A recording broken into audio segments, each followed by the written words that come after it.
আমার ইউটিউব আর ফেসবুক লাভার সব কেমন আছো, কি হালচাল? আজকে আবার নতুন ভিডিও নিয়ে চলে এসেছি রায়গঞ্জ, সুভাষগঞ্জ। রায়গঞ্জ থেকে সুভাষগঞ্জ অল্প দূর একটু। এখানে টোটো টোটো বিক্রি হয়, ওখানেই এসেছি আমরা আজকে। তো টোটোর দোকানে এসেছি, টোটোটা আমরা আজকে পারচেস করলাম।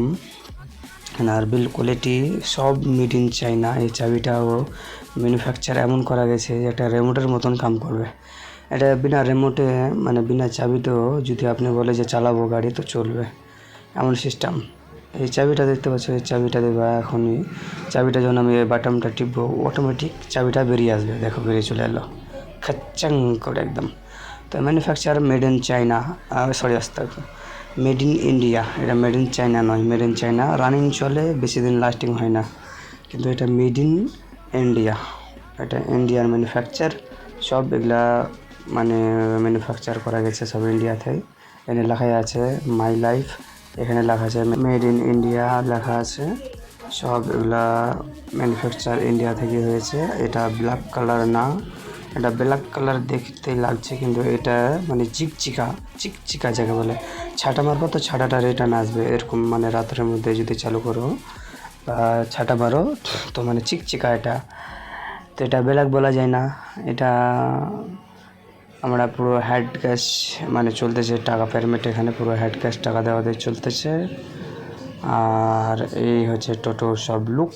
এটা সামনের ফ্রেম, ব্যাটারি লাগানো যদিও মানে কমপ্লিট হয় নাই, এখনও চলছে।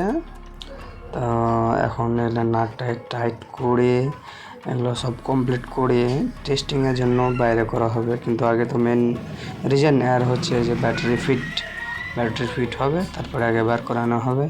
ব্যাটারি ফিট হলেই একে রাস্তায় নামানো যাবে, তারপরে চেক করব কত স্পিডে চলতেছে না চলতেছে। এটার মালটা আমাকে ভালোই লাগলো, প্লাস নতুন আমাদের ইন্ডিয়া থেকেই ম্যানুফ্যাকচার। চায়নার মাল তো টিকে না বেশি, যাকে ইন্ডিয়া থেকে হয়েছে এটাই অনেক অনেক ধন্যবাদ। যেটা একটা ছিল এটা একটা টপ মডেল, মানে এইটা হচ্ছে টপ মডেল সব টোটোর থেকে, এটা টপ মডেল। এটা স্পেস মানে ট্যাঙ্ক রাখানোর যেটা স্পেস আছে ওটাও ভালো। আর এটা হচ্ছে আমাদের যেটা মানে এখনও কাম চলতেছে, এটা এখনও কাম শেষ নেই, যা ধীরে ধীরে চলতেছে। এখন এটাকে ব্যাক করে নিয়ে যাবে, কাম কমপ্লিট হওয়ার পরে এটাকে ব্যাক করবে, মানে বাইরে রিটার্ন করবে। এখন ধীরে ধীরে বাইরে রিটার্ন করা যাক, তারপর দেখাচ্ছি ফুল লুক। ব্যাটারি লাগা কমপ্লিটের পরে আমরা এটাকে এখন বাইরে করতেছি। টাকা পেমেন্টও সাকসেস হয়ে গেছে, অসুবিধা নেই। এখন এটা বাইরে করেই টেস্ট রাইডটা কীরকম হয় নেওয়া যাক। তো ধীরে ধীরে বার করুক এটাকে, তারপরে দেখাচ্ছি আর ফুল ক্যাপাসিটিটা মানে কত স্পিডে আর কত ক্যাপাসিটি চলে ওটাও দেখাবো আপনাদেরকে। চলো কি সমস্যা হয়েছে একবার চেক করে নিই এটা আজকে। যা হোক এবার সব কাম কমপ্লিট, এবার বাইরে করা যাক দোকান থেকে, দোকানের ভিতর থেকে বাইরে ধীরে ধীরে আমরা বাইরে করতেছি। একে বাইরে হয়ে যাও, অনেকটা ঢাল আছে তাই আমরা নিলাম না, কোনো ক্ষতি হলে ওরাই পূরণ করবে। এই যে যেটা দেখতেছো এটা ব্যাটারি আমরা লাগাইলাম, চারটা ব্যাটারি লাগাইলাম। তারপরে ধীরে ধীরে আবার নিচে যাবে। এখানে আমাদের চার্জার যেটা ছিল চার্জারটাও নেওয়া হয়ে গেছে, চার্জার মেড ইন চায়না পেয়েছি আমরা চার্জারটা। যাই হোক ধীরে ধীরে নামার পরে এটা আমাদের টোটো, এটা লুকটা দেখে নেওয়ার নতুন টোটো ভাই, নতুন টোটো ভাই চলছে এখন রাস্তায় আমার নতুন টোটো। চলো এবার টেস্ট রাইডটা নিয়ে নিই কীরকম হচ্ছে চালিয়ে, তারপর দেখাচ্ছি আপনাদেরকে কত স্পিডে চলবে না চলবে। মালটা চলতেছে ভালো, ইন্ডিকেটার চলতেছে ভালো, সব ঠিকই আছে, অসুবিধা নেই। প্রথম রাইডটা আমি নেব না, প্রথম রাইড ওরাই বললো চল চেক করে নি কী কী গড়বড় আছে, তো চেক করে নে ভাই। এমন টোটো পেয়েছি যে রানিং ঘুরালি স্পিড ডাইরেক্ট একদম। কোনো টোটো আছে যে আস্তে আস্তে আস্তে করে 1 2 3 4 স্পিড ধরে, কিন্তু ভাই এটা দেখে নাও একবার, স্পিড ধরতে টাইম লাগলো না, ডাইরেক্ট একদম স্পিড ডাইরেক্ট কম, ব্রেকও হাই ফাই আছে, আর রানিংও চলতেছে, মারাত্মক রানিং চলতেছে। যদি পিক আপটা টানা যায় তো তুরন্ত একদম 20 মানে ইয়াতি ধরে নিচ্ছে, অসুবিধা নেই। আবার দেখবা এবার রানিং চলবে 8, দেখো 17, 16, এখন কম হলো 8 থেকে 7, 6, 19, 20, 21, 22, কোথায় 8 ছিল আর কোথায় 27, 28 চলতেছে এখন 37, কোথায় চলতেছে দেখো ভাই, এক টুকাতেই অনেক রানিং টোটোটা, মানে পুরো ম্যানুফ্যাকচারটা একদম বাম্পার করে রেখেছে একদম।